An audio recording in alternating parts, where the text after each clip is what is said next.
Genius for life. Coconut smoothies coming at you.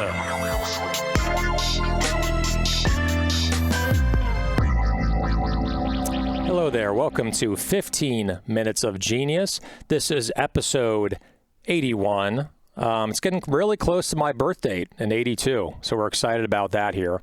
So for those that don't know, this podcast is all about bringing on great entrepreneurs, advisors, consultants, people that are from the CPG arena. But guess what? We're going to start bringing on guests that are just major influential people from all walks of life, not only in CPG, but other areas as well. So stay tuned for that. Starting after episode 100, you'll begin to see others that are in different businesses and categories across, different areas. So all exciting stuff. So big plug to Mark Nicholas, Mark N at ManhattanBeachStudios.net. He does all the editing. He does the videos. He does the audio. He makes me look somewhat human on this podcast. So he's the man behind the camera. He's the genius behind the Genius podcast. That's Mark N at ManhattanBeachStudios.net. So our guest, without further ado, is Kirsten Sutaria. She is the founder of Doozy Pots.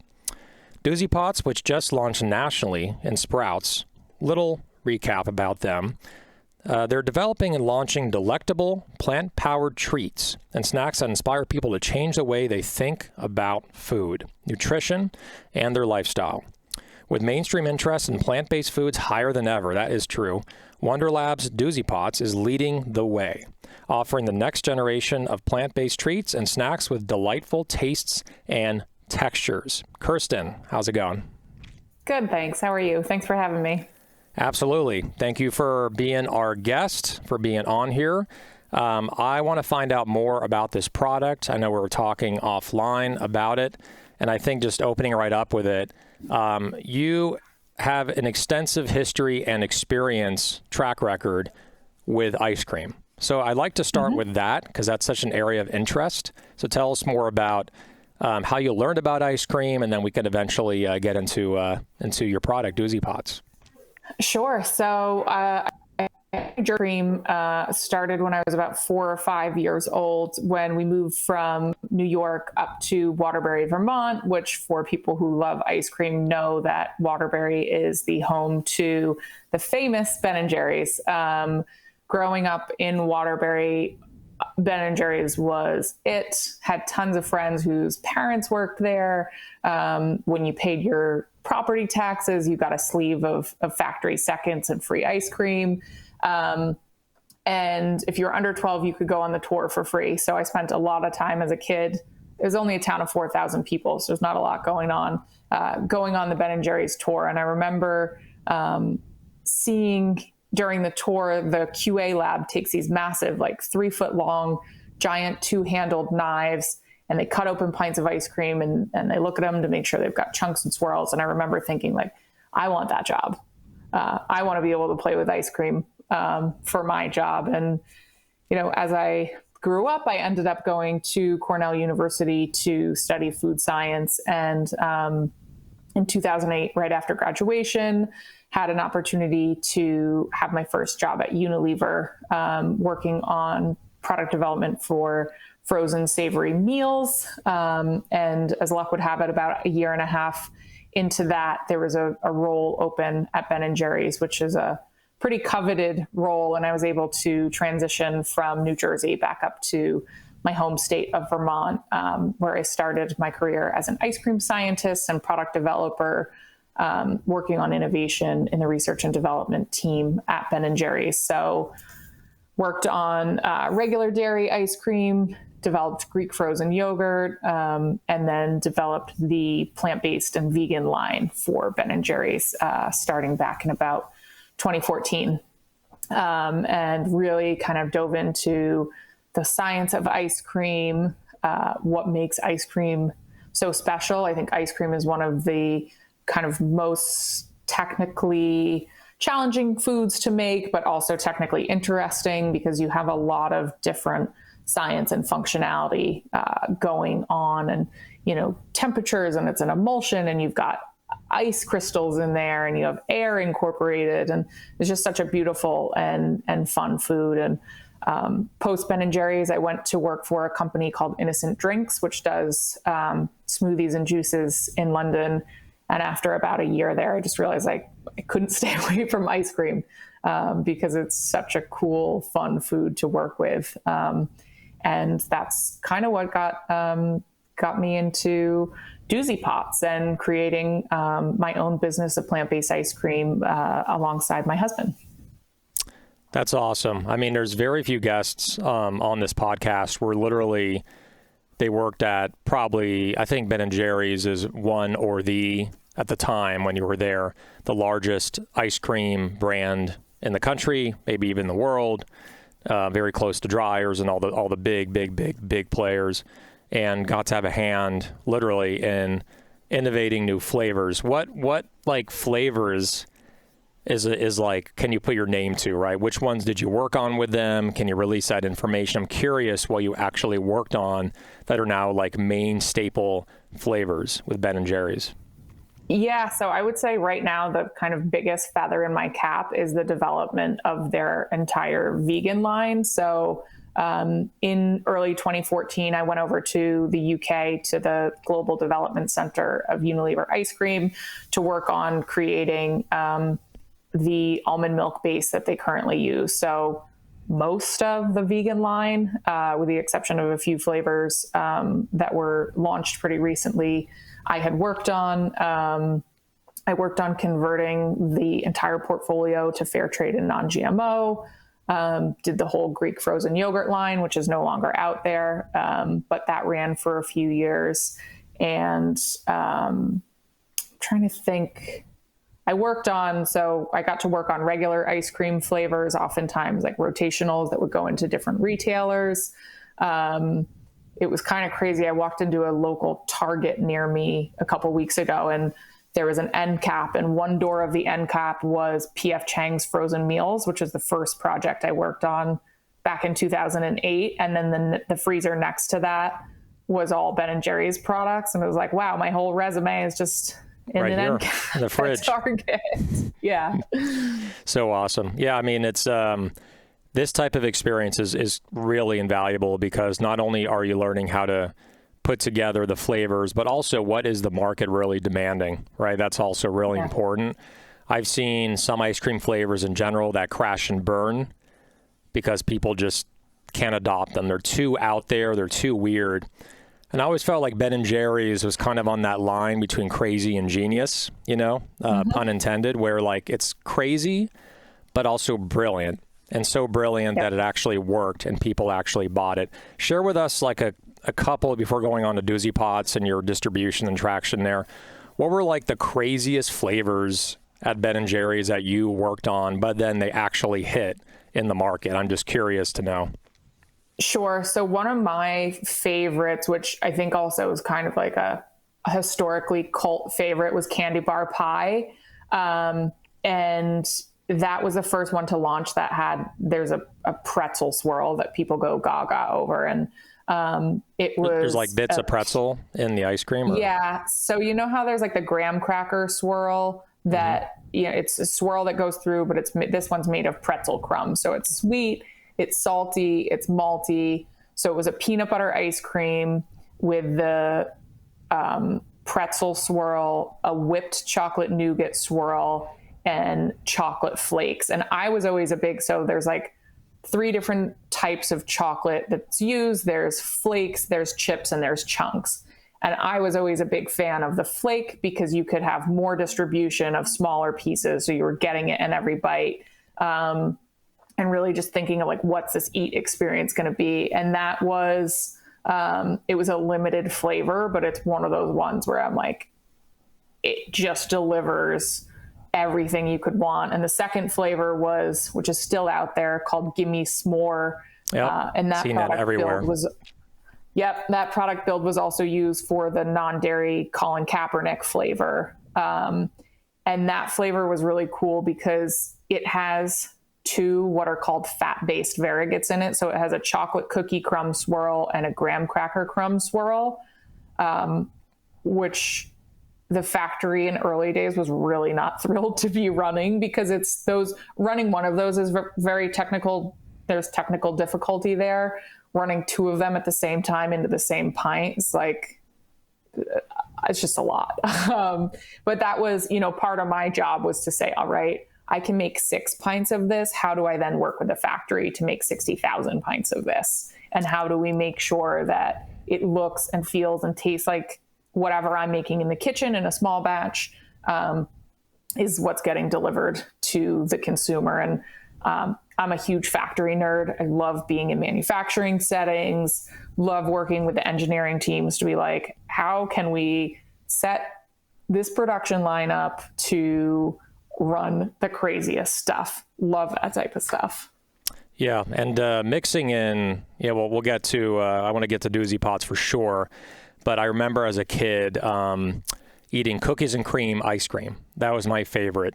It's obviously health-wise wasn't the best choice, but I was a kid, so I did whatever the hell I wanted to.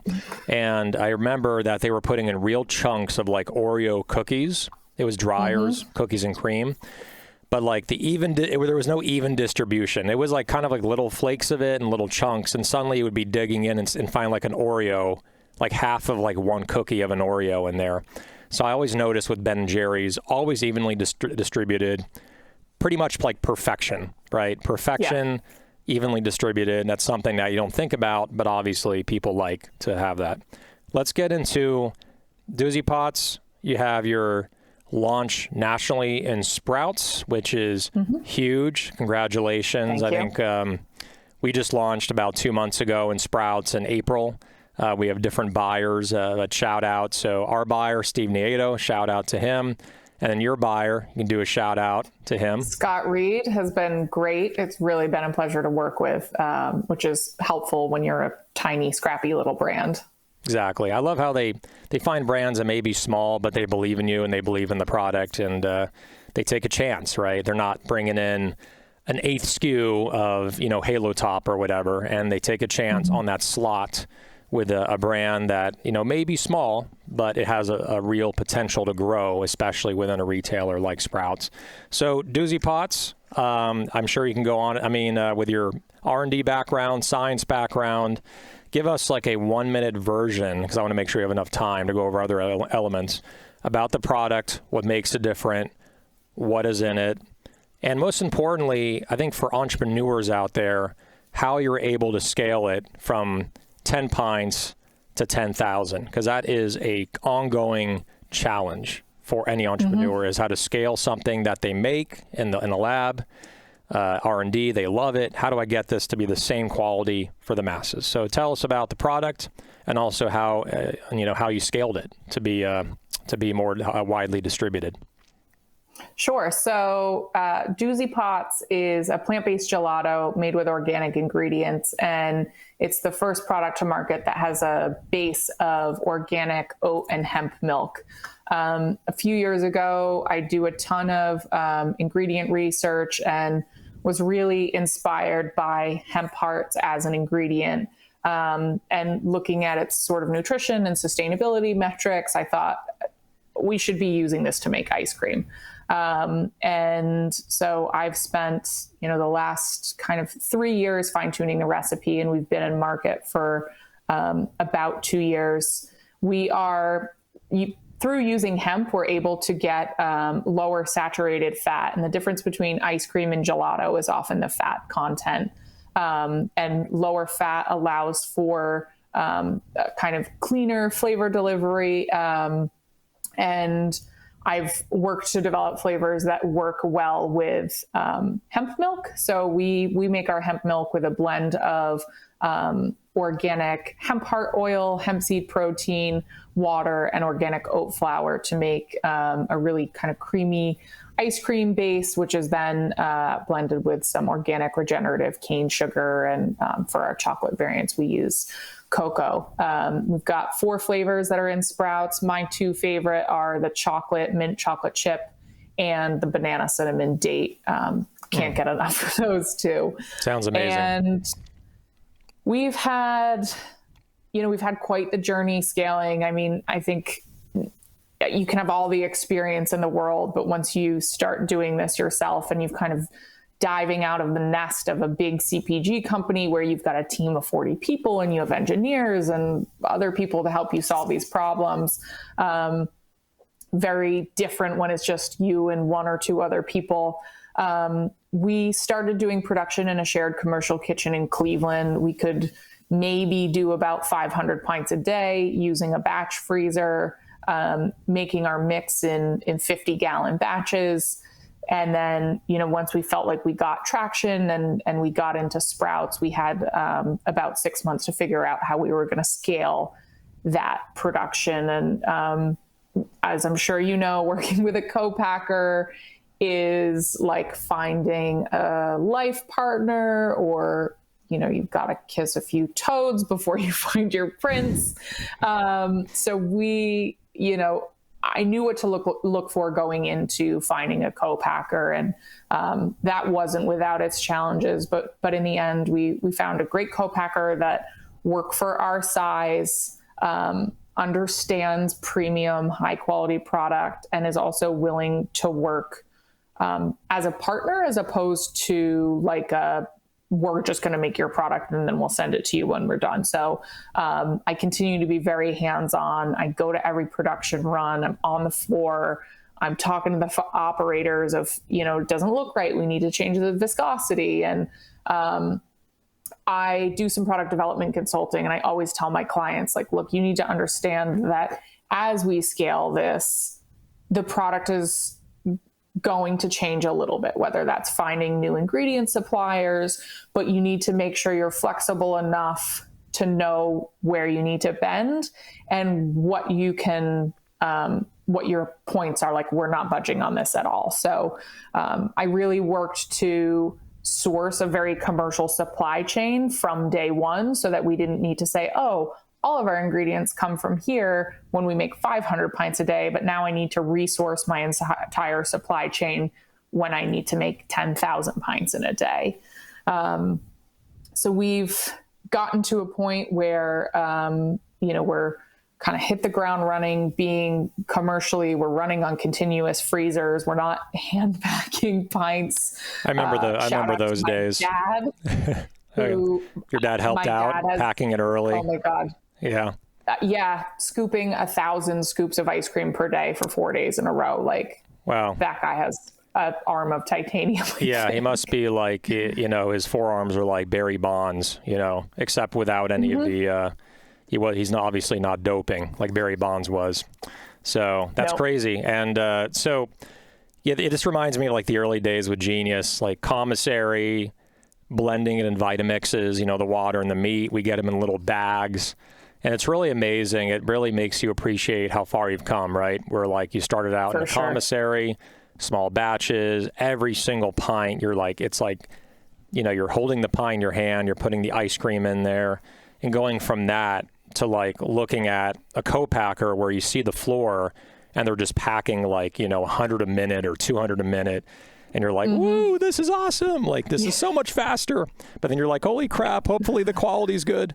So, so have you found, the last question, have you found the quality to be up to your standards? Because I don't think anyone has higher standards, not only the founder, which is you, but also someone who knows ice cream extremely well. So has it hit your level of standards, or are you still reiterating and working on it since you switched to a co-packer? We're still working on it a little bit. We had some challenges early on where doing our mix making in a small scale gave us a little bit more flexibility. We use whole oat flour. A lot of people who make oat milk use hydrolyzed oat flour, which means the fiber's out. So we had some challenges early on with viscosity builds going through a homogenizer. Right. That's challenging. And as a small brand, we don't have a massive budget to run like 4 R&D trials. It's like, all right, we're going to run our production. Run and we're it, running hopefully into saleable cross your fingers. It works out, right? So we did have some product that we were like, this is not good enough. It's not going out. And that's a hard, does it taste good? Yes. Is it edible? Yes, but it's not perfect. And it's a really hard pill to swallow to say, you know what, I'm not going to sell this product. We ended up selling it to a grocery outlet. We also donated some product because it's like, this is still ice cream and people are still going to enjoy it. But, is it top notch? And I try to give ourselves some grace and understanding of like, this is for every pint we packed by hand, every time we ran, we were working on improving the product. And now you're kind of back to square one, but at the next level when you're with a co-packer, like, okay, run one, we saw this, we gathered information. Run two, we took the information from the last run, and now we're gonna implement some new changes. So for us, it's great. It tastes great. Have we found some pinch points? Yes, but it's kind of a continuous improvement thing, as I'm sure you know. Yeah, it's never ending. I mean, we just came out with our, speaking of Sprouts, our protein line, the protein smoothies, which are exclusive in Sprouts, and they've done a lot to support us, with fresh finds, the secondary coolers. So they've been, again, really, really great partners. But with protein, it gets really, really grainy. So we hired on a QA person, actually someone from Rebel, who worked with, oh, sorry? I said cool. Oh, I thought you said who. Yeah. So, yeah. Well, Lebron Guerrero, I'll say his name anyway, since I thought I heard who. And nice. But long story short, working on viscosity, it's really chalky, and then we just had to continually reiterate it every run. But the one thing I'll say before getting to our next segment, because we're out of time, that's what makes you a great founder, I feel, Kirsten. Thanks. Like among many other things, the knowledge and, knowing ice cream, knowing your product, is that you want it to be nearly or at perfection at that level. And if it's not there, then it's not acceptable, because the most important thing in launching and having any CPG product in a store is that you want that customer to have the best experience the first time. Because if they don't have a great experience that first time, you might lose them and they'll never come back and they'll buy a competitor's product, whatever that is, a Halo Top or other brands, Brave Robot, all these different brands that are emerging in Sprouts. So by you having such high standards, that customer is going to come back 1,000 times and buy it. You may lose $15,000 to $20,000. Yeah, I mean, you may lose money on that one run where you dump it or sell it to an outlet store, but you're going to gain back tons of lifetime customers. So you're on the right path. That's the right choice, and I support what you're doing. Let's get to our next segment here. Absolutely. This is called Rapid Fire Ice Cream Questions. Awesome. Rapid fire questions. All right. So what's really cool is that we have multiple guests on during tapings, and the guest that's coming up next, which is Yuval and his business partner, they're actually seeing the end of your interview because they're on standby. They're in the batting, what is it called, the batter's box or whatever, on deck. That's what it's called. So as you can tell, I don't watch sports anymore. So they're cheating because they get to see the questions, but you haven't seen them. Here we go. Gonna fire off a bunch of questions. You give me a bunch of answers, minute or less. Ready? Yep. NSYNC or Backstreet Boys? Backstreet Boys. First thing you do when you wake up? Go downstairs and drink lemon water. Nice. Followed by ice cream. Movie you can watch an unlimited amount of times? Oh, Tommy Boy. I love that movie. Oh my God. That could be a whole lot. We'll have another interview just to talk about Tommy Boy. So this is why, hey Maria, this is why I suck at sales. Like when he was in the diner. It doesn't hurt here. It doesn't hurt here. Not it hurts here. right here. Right. Oh my God. Such a great movie. Rest in peace, Chris Farley. So song you can listen to an unlimited amount of times? Burning Down the House by the Talking Heads. Favorite sport to watch? Lacrosse. Zoom, Microsoft Teams, or Google Meet? Oh, Zoom. Teams is horrible. I don't like any of them, but most people use Teams, unfortunately. So Never works on my computer, and I have a PC, so I don't know. yeah, I just had a meeting today with a really key marketing person that we're hiring, and literally he could not figure out how to share the screen, and when he shared it, the audio blew up and it was terrible. I'm like, dude, let me just go over to Zoom. And he's like, thank you. Yeah, he didn't want to say it because he was doing a proposal for us. All right, so what is your spirit animal? Oh, a giraffe. Right on. Okay, why? Just reaching the high places? Yeah, and whether we have a joke with my husband because he was like, "Why do you need so many pillows?" And I was like, "I just have a long neck and stick with you, a giraffe." I could see that. I could see that. Window seat or an aisle seat on an airplane? Oh, I love the window because I like to look out. But if it's a long flight, I need an aisle because I can't sit still for a long time and I need to get up and walk. So I'm gonna have to go aisle. Makes sense. What if I told you that a window seat is better for a long flight so that you can sleep longer so the flight goes faster? Something to think about. Ooh. All right, next question. Peanut butter or almond butter? Ooh, peanut butter. Omnivore? Crunchy. Omnivore, that could be a flavor. Crunchy, Doozy Pots. Omnivore, flexitarian, vegetarian, or vegan? Flexitarian, mostly plant-based. Got it. Cold weather or hot weather? Ooh, I grew up in Vermont, so I don't mind the cold, but depends how hot. Sunny and 80 is really the ideal. Okay, so on the hotter side. LeBron James or Michael Jordan? I'm sitting in Cleveland, so I'm going to have to say LeBron James. Have to do it. All right, so and you brought a title home, so that's all you can ask. Ginger or turmeric? Oh, ginger. Favorite food or drink if you're stuck on a deserted island and you cannot say Genius Juice and you cannot say Doozy Pots? Or Ben and Jerry's. Tomatoes and what? On toast. Tomatoes on toast, but no avocado. All right. Cool. No, it's just like a smear of Vegenaise, cracked black pepper. Shout out to Diaspora Spices. Their black pepper is the best. Shout out. And Diaspora Spices. Fresh tomatoes. Oh, man. Cool. All right. So that is Rapid Fire Questions. Kirsten Sutaria, founder, visionary, R&D expert, pretty much everything across the board for Doozy Pots. I'm really interested in trying this product. And I will say, too, that I have connections for coconut. So if you ever want to do like a coconut flavor, like young Thai coconut, love to. I'm sure I can make an intro to a supplier or two that can do that and have basically think of Genius in ice cream form. That could be amazing. I'm down with that. Sweet. I would love to do that. I'll make a connection. So right on. Well, thank you for joining us, episode 81.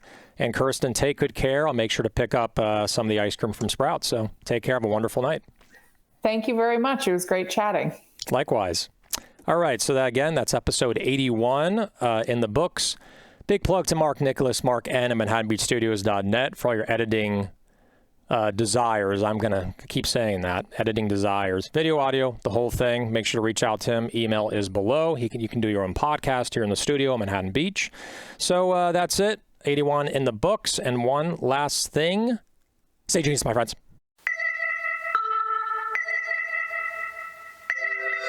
Genius for life. Coconut smoothies coming at you.